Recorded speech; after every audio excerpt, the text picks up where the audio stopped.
Rajahmundry parliamentary పరిధిలోనే కాదు రాష్ట్రంలోనే ట్రిపుల్ ఇంజన్ గవర్నమెంట్ తీసుకొస్తామని రాష్ట్ర బీజేపీ అధ్యక్షులు పురంధేశ్వరి చెప్తున్నారు. దీనికి సంబంధించి ఎంపీ భరత్ రామ్ ఏమంటారు చూద్దాం. డబుల్ ఇంజన్ సర్కార్ ఇప్పటిదాకా నడిపించారు, ఈసారి ట్రిపుల్ ఇంజన్ సర్కార్ తీసుకొస్తారట.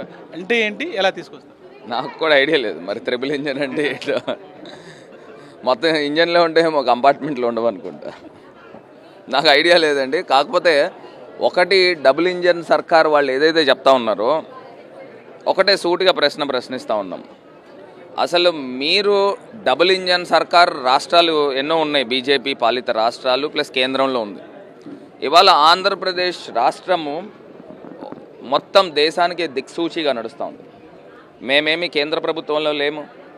ఇవాళ ఆంధ్రప్రదేశ్ రాష్ట్రంలో పేద ప్రజలకు అందిన సంక్షేమం మీరు చూస్తే ఇప్పుడు దాకా స్వాతంత్రం వచ్చిన తర్వాత ఈ రకమైన సందర్భాలు ఇప్పటిదాకా చూడలే, మొట్టమొదటిసారి.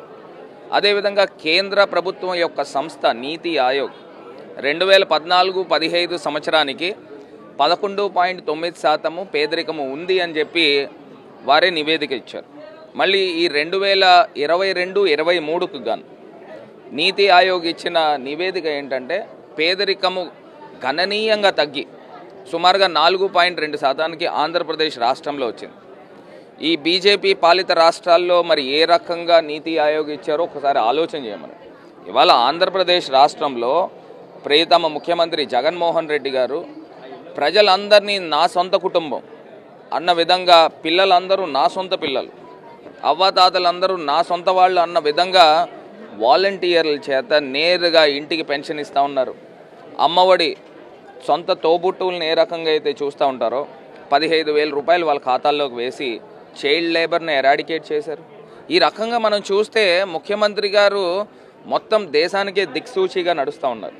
ఈ డబుల్ ఇంజన్ సర్కార్ వాళ్ళు కూడా ఎవరైతే రాష్ట్రాలు ఉన్నాయో ఒకసారి కమ్ టు విజిట్ ఆంధ్రప్రదేశ్లో ఏ రకంగా పరిపాలన జరుగుతూ ఉందో ఒకసారి చూస్తే మీకు కూడా మేము రోల్ మోడల్ అవుతామని కూడా ఈ సందర్భంగా తెలియదు.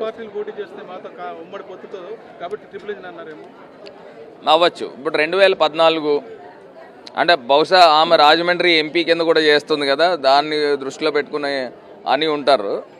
ఏదైనా ముందర గెలవాలి కదా. చూసినా సరే ఇది అదుపులు మంతలాగా ఉంది. నిన్న జరిగిన సంఘటన చూస్తే కేవలం ఫ్లెక్సీలో బొమ్మ లేదని తెలుగుదేశం పార్టీ నాయకులంతా మొత్తం సమావేశాన్ని బాయ్కట్ చేసి బయటకు వచ్చి అర్ధంతరంగా సమావేశాన్ని ముగించే పరిస్థితి ఏర్పడింది. ఎలా చూడొచ్చు? ఒకటండి, ఇప్పుడు నిజంగా వాస్తవాలు మాట్లాడితే ఆ సభ ఇక్కడ రాజానగరంలో జరిగిందా? బూరుగుపూడి. సో మరి సభ జరిగినప్పుడు స్థానికంగా అక్కడ ఎమ్మెల్యే క్యాండిడేట్ ఉంటారు, మరి క్యాండిడేట్ ఫోటో పెట్టాలి కదా. ఎక్కడైనా కామన్. ఇప్పుడు ఎమ్మెల్యే క్యాండిడేట్ ఫోటో కూడా లేకోకుండా మరి ఆమె చేస్తుందని అంటే మరి వాళ్ళ కార్యకర్తలు వాళ్ళు జనరల్గా వాళ్ళే సమాధానం చెప్తారు. మరి నిన్న ఆ రకంగానే సమాధానం జరిగిందని మేము అనుకుంటూ ఉన్నాం. ఒకటి ఏవైనప్పటికీ కూడా ఈ పారాషూట్ మీద వచ్చే వాళ్ళందరూ కూడా స్థానికంగా ఏం సమస్యలు ఉన్నాయో వాళ్ళకి తెలియదు. వాళ్ళు బౌండరీస్ తెలుసుకునే లోపల ఎలక్షన్ అయిపోద్ది. ఇంకా ప్రజలకి ఏం చేస్తారో అని అడుగుతున్నా. ఒకటే సూటిగా ప్రశ్న. గతంలో తెలుగుదేశం పార్టీ కానీ బీజేపీ కానీ అసలు వలస పక్షుల వలన రాజమహేంద్రవరం ప్రజలకి ఏమి లాభం ఉంది అని అడుగుతా ఉన్నా. వాళ్ళకి ఈ ప్రాంతం పైన ప్రేమ మమకారం అనేది ఏమీ ఉండదు. వాళ్ళు వస్తారు, ఎంపీలు అవుతారు, లేకపోతే ఎమ్మెల్యేలు అవుతారు, ఇక్కడి నుంచి వెళ్ళిపోతారు. అయిన తర్వాత పదవిని అనుభవిస్తారు తప్పితే ఏ రకమైన కార్యక్రమాలు చేయరని కూడా ఈ సందర్భంగా తెలియపరుస్తారు. సో పారాచూట్ నాయకులను అయితే రాజమండ్రి పార్లమెంటరీ ప్రజలు నంబరాని విషయాన్ని ఎంపీ భరత్ స్పష్టంగా చెప్తున్నారు. ప్రధానంగా చూడాల్సింది డబుల్ ఇంజన్ సర్కార్ ఉన్న రాష్ట్రాల్లో కూడా జరిగిన అభివృద్ధి ఆంధ్రప్రదేశ్లో సీఎం వైఎస్ జగన్ చేసి చూపించే రోల్ మోడల్గా మారారంటున్నారు. రాజమండ్రి నుంచి విజయస్మల్ హరీష్ సాక్షి.